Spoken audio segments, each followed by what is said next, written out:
अस्सलामुअलैकुम वरहमतुल्लाहि वबरकातुहू। उम्मीद आप सब ठीक होंगे। अच्छा यार, ये वीडियो मुझे मजबूरन बनानी पड़ रही है क्योंकि मैं इस चीज़ से बड़ा तंग आ गया हूँ। तो ये वीडियो उन लोगों के लिए है जो जिनको इंडोनेशिया के बारे में बिल्कुल नहीं पता, जो मेरे चैनल के ऊपर आए हुए हैं।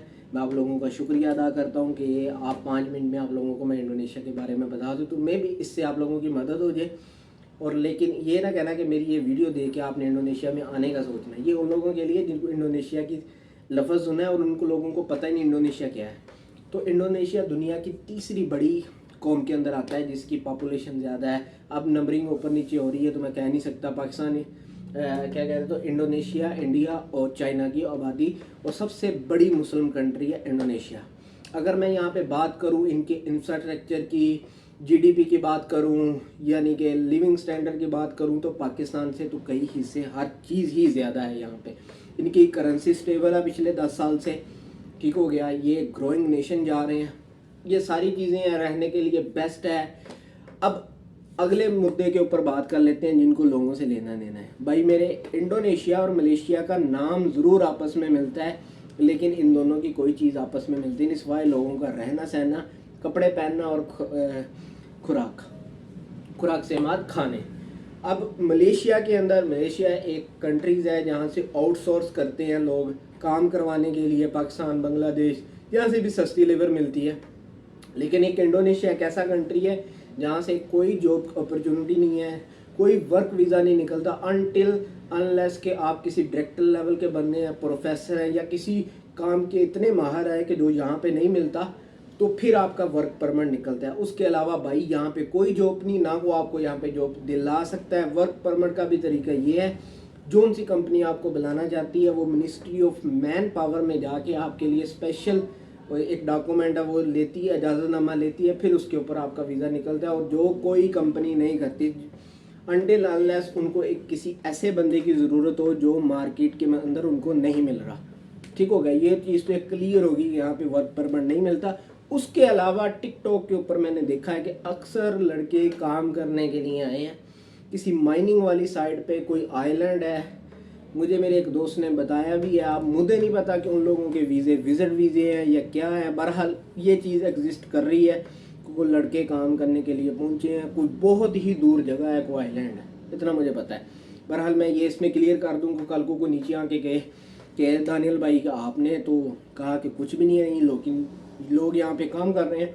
मैं कह रहा हूँ कि वर्क परमिट एग्जिस्ट करता है, अब वो किसी हाई लेवल के लिए एग्जिस्ट करता है। बहरहाल उसका प्रोसीजर बहुत ही लंबा है। अगली बात में आ जाते हैं जी, पाकिस्तानी फिर इंडोनेशिया में क्या कर रहे हैं। पाकिस्तानी सारे यहाँ पे शादी करवा के आए हैं जिस तरह मैं आया हूँ, ठीक हो गया। तो ये सारा कुछ जो मैं आपको बता रहा हूँ मैंने यहाँ पे आके देखा है, लेकिन मैं आपको पहले बता रहा हूँ जॉब बिल्कुल नहीं है। चाहे आपने शादी की है फिर भी आपको इजाज़त नहीं है, ना आपको जॉब मिलनी है। आप अपना कारोबार कर सकते हैं अपनी वाइफ के साथ, उसमें भी 2-3 इशू है वो मैं यहाँ पे क्लियर कर देता हूँ।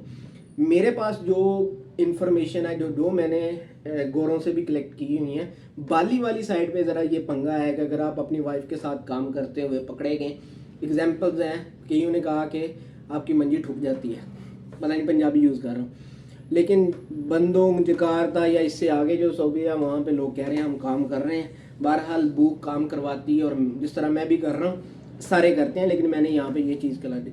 उसके अलावा अगला आ जाते हैं लोग बिजनेस वीज़े के ऊपर आते हैं, यहाँ पे आके बिजनेस करते हैं। अगर आपने बिजनेस भी करने आना है तो कम से कम 10 लाख रुपया तो आप अपना इधर ही रख देना, डॉक्यूमेंट, वीज़ा शीज़ा, 7-8-5 लाख रुपया लग जाना है। उसके अलावा यहाँ पे सालाना रेंट चलता है।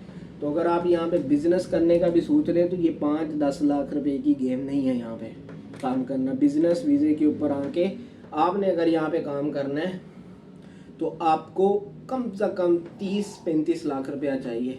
अगर यहाँ पे आके शादी करवा के कोई छोटा मोटा काम स्टार्ट करना है, जेब के अंदर 10 से 15 लाख फिर भी होने चाहिए। तो ये चीज़ें हैं।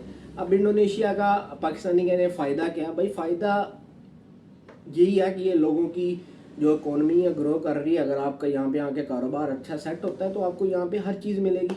अच्छा माहौल है, अच्छी खुराकें हैं, अच्छी फैसिलिटीज़ हैं, इंफ्रास्ट्रक्चर अच्छा है। तो ये चीज़ें हैं जो पाकिस्तान से कई हिस्से बेहतर हैं। लेकिन अगर आप स्पेशली काम करने के लिए आ रहे हैं तो माजरत ये कंट्री आपके लिए नहीं है। मलेशिया और इंडोनेशिया का नाम आपस में मिलता है, लेकिन दोनों का रनिंग कल्चर है या जो भी है, पॉपुलेशन है, हर चीज़ डिफरेंट है। मलेशिया जॉब अपॉर्चुनिटीज़ हैं, वो कंट्रीज़ बना इसलिए है। इंडोनेशिया अपने लोगों के लिए। अगर यहाँ पे आप शादी करते हैं, अपना कारोबार करते हैं, आप एक अच्छी लाइफ स्पेंड कर सकते हैं। और बाकी अगर इसकी बात करो ट्रेड की, जीबीटी की, या जो भी करना है, इंफ्रास्ट्रक्चर, आईटी की, एजुकेशन की, हेल्थ की, तो वो पाकिस्तान से कई हिस्से आगे हैं। तो ये मैंने एक वीडियो उन लोगों को बताई थी जो मेरी वीडियोस आके देखते हैं और डायरेक्ट मुझे मैसेज कर देते हैं कि दानियल भाई मुझे नौकरी मिल सकती है, मैं ये कर सकता हूँ, वो हर चीज़ आपके सामने क्लियर रख देती है। स्टूडेंट है, स्टूडेंट वीज़े के ऊपर आप यहाँ पे आ जा सकते हैं। इंडोनेशियन बहुत ज़्यादा स्कॉलरशिप निकालती है, आप कोई भी स्कॉलरशिप लेके यहाँ पे आ सकते हैं। अभी सारी बातें कर ले। अगर कोई बंदा कहता है यार मैं ये बात करने का मकसद मैं ये नहीं कह रहा कि आप लोगों ने ये सोच के करना है। एक चीज़ याद रखना, जिसने भी प्लानिंग करके इंडोनेशिया में आया ना कि मैं वहाँ पे शादी करके मैं अगली चीज़ बताने लगा हूँ कि मुझे इसका ये फ़ायदा हो जाएगा, ये हो जाए। इंडोनेशिया अल्हम्दुलिल्लाह ऐसा कंट्री है कि यहाँ पे आके जो आपकी भूख है ना, भूख और प्यास, खाने के लाले पड़ जाते हैं। तो ये एक वाला काम कभी भी जो मैं आगे चीज़ें बताने लगा हूँ इसके फ़ायदे, इसका हरगिज़ मतलब नहीं है कि आप प्लानिंग बना के यहाँ पे आए।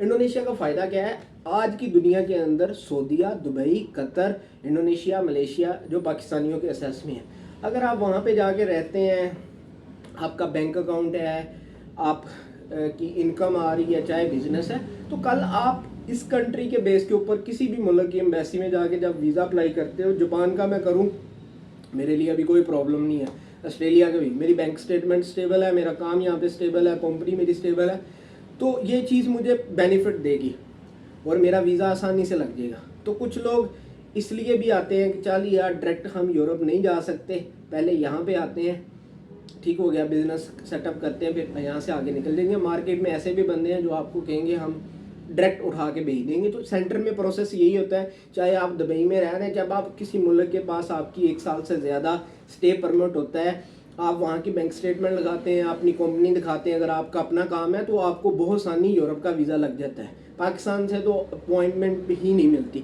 तो ये इन मिडल कंट्रीज़ का फ़ायदा होता है। लेकिन हाँ, अगर आप ये सोच रहे हैं कि यार मैं यहाँ पे आके अपनी कंपनी बनाऊँ और मैं फिर यहाँ से आगे निकलूँ, इसमें कोई बुराई नहीं, आप कर सकते हैं। अगर आप ये सोच रहे हैं कि मैं वहाँ से शादी करवा के यहाँ आता हूँ, ठीक हो गया, यहाँ पे लड़की को डिच करवा के आगे निकल जाता हूँ, जो आजकल पाकिस्तानी कर रहे हैं, अल्लाह की कसम खा के कह रहा हूँ, रोटी को तरस रहे हैं ऐसे पाकिस्तान। अल्लाह ताला की ज़ात हो, जो मर्जी करो, लेकिन कभी भी अपने काम में शादी का शुगल मत बनाना। अल्लाह की कसम खा के कह रहा हूँ, ऐसे मेरे पास स्टोरीज हैं। इंडोनेशिया बेस्ट है यहाँ से आगे निकलने के लिए। अगर आपका यहाँ पे कारोबार सेट है, यहाँ पे रहने के लिए, स्टूडेंट के लिए भी अच्छी अपॉर्चुनिटी है, वो यहाँ पे आए, स्कॉलरशिप पे पढ़ें, कल्चर एक्सप्लोर करें और उसके बाद किसी आगे कंट्री में वीज़ा वगैरह अप्लाई करें तो चांस है निकल जाएगा। लेकिन अगर आपका प्योर ज़हन है कि यार मैं वहाँ पे आके काम करूँगा, काम की बेस में रहूँगा, खाऊँगा, चाहे आप शादी वाले हैं या विज़िट वाले हैं, जो भी है, वर्क परमिट तो मिलता ही कोई नहीं है, या बिजनेस वाले हैं, तो इंडोनेशिया बहुत सख्त कंट्री है। यहाँ पे पैसा कमाना इतना आसान नहीं है, ठीक हो गया। प्रॉफिट है हर काम के अंदर, लेकिन ऑडियंस को लेके आना, उसको चीज़ें बेचना। तो ये कुछ चीज़ें थी जो मैं अपने भाइयों के लिए, उनके लिए जिनको इंडोनेशिया का नहीं पता, और उनके लिए बाकी सारी वीडियो जिन्होंने ऑलरेडी सोच लिया कि यार हमने जाना ही जाना है, हमने लड़की ढूंढ ली है, या हम ढूंढने वाले हैं, या हम ढूंढ लेंगे, या जियो ने कहा कि हम यहाँ पे बिजनेस करना ही करना है। तो एक अच्छा कंट्री है, अपने लोगों के हिसाब से जो ये सर्विसेज दे रहे हैं बेस्ट ऑफ बेस्ट है। बाकी बीइंग अ फॉरेनर होके हमारे लिए कुछ चांसेस होते हैं। तो इसके अलावा अच्छी लोकेशन भी है इसके ऊपर, यहाँ से आप यूरोप वगैरह भी, लेकिन आपके पास एक मकसद होना चाहिए। शादी वाले हैं तो काम करना है और शादी भी निभानी है, सारी सी बात, आधे खर्चे उधर निकल जाते हैं। स्टूडेंट है, अच्छा है, मेरे ख्याल से सबसे जो बेस्ट ऑप्शन है वो स्टूडेंट है। आप एक्सप्लोर करें, फिर देखें यहाँ से आगे आपको क्या अपॉर्चुनिटी मिलती है, बिजनेस के लिए भी अच्छा है। तो ये सारी चीज़ें थी जो मैंने आप लोगों के आगे रख दी कि यार इंडोनेशिया चीज़ क्या है। तो उम्मीद है आप लोगों को वीडियो पसंद आई होगी, आपको कुछ सीखने मिला होगा। तो तब तक इजाज़त दीजिएगा, मिलते हैं किसी अगली वीडियो में। नंबर मेरा यहाँ पे नीचे है।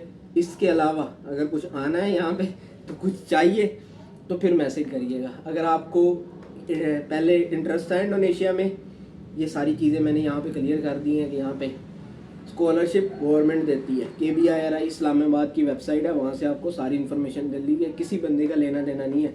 वहाँ पे अप्लाई करें, वो आपको हर चीज़ दे देती हैं। इसलिए उसके लिए भी ना मुझे मैसेज कर देना, ठीक हो गया। विजिट वीज़ा या इस तरह की अगली जो भी चीज़ें ना आप समझें, उसके लिए मैसेज कर लेना, उसमें मैं हेल्प कर दूँगा, ठीक हो गया। तो उम्मीद है आप लोगों को वीडियो पसंद आई होगी। तब तक इजाज़त दीजिए, मिलते हैं किसी अगली वीडियो में। आप लोगों का अपना भाई दानियल, अल्लाह हाफ़िज़।